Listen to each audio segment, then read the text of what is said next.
Have you ever promised yourself you'd change, only to find yourself right back where you started? You set big goals. You feel motivated, but a few days later, nothing changes. It's not laziness. It's not lack of willpower. There's a deeper force inside you, one that prefers comfort over growth. Your brain doesn't just resist change, it actively fights it. And this is where most people lose, not because they lack talent, not because they lack opportunity, but because their own brain sabotages them. Let's understand why. Your brain evolved over thousands of years to minimize risk and maximize survival. To do that, it strengthens habits, routines your nervous system learns by repetition. Habits give your brain efficiency. They reduce energy consumption. They make behavior automatic. But change? That's uncertainty. That's risk. And your brain hates risk. Neuroscience explains this through the basal ganglia, the part of the brain responsible for habit formation. Once a behavior is automated there, anything new must fight through layers of resistance to even be noticed. This is why you binge scroll instead of study.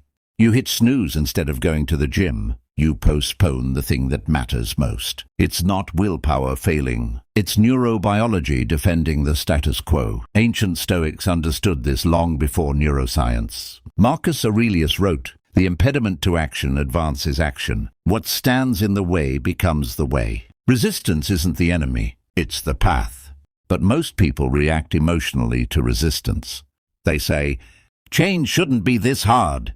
It shouldn't feel like an uphill battle." Stoicism teaches something deeper. The difficulty is the training. Epictetus, the Stoic philosopher, once said, "It's not what happens to you, but how you react to it that matters." He wasn't talking about external events. He was talking about internal struggle. Your discomfort isn't a sign of failure. It's a signal that deep change is occurring. Modern psychology backs this up. In 1971, psychologist Daniel Kahneman described two modes of thinking. System 1, fast, automatic, comfortable. System 2, slow, deliberate, effortful. Your brain will always default to System 1 because it's easier.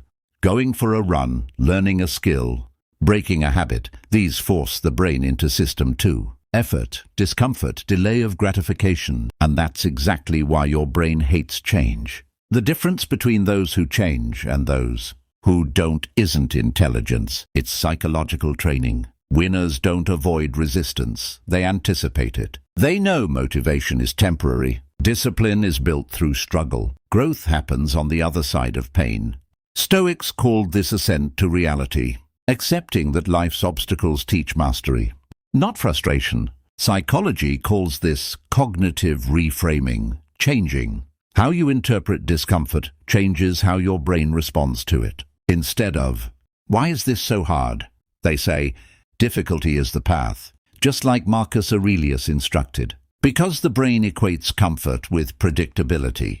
When you try to change, your nervous system feels unsafe. Your prefrontal cortex gets taxed. Your emotional brain signals danger. This creates fear, avoidance, anxiety, and ultimately regression to old habits. But here's the twist. The brain can be retrained. It doesn't resist change because it hates you. It resists change because it hates uncertainty. Once new behavior becomes habitual, the brain accepts it as the new normal.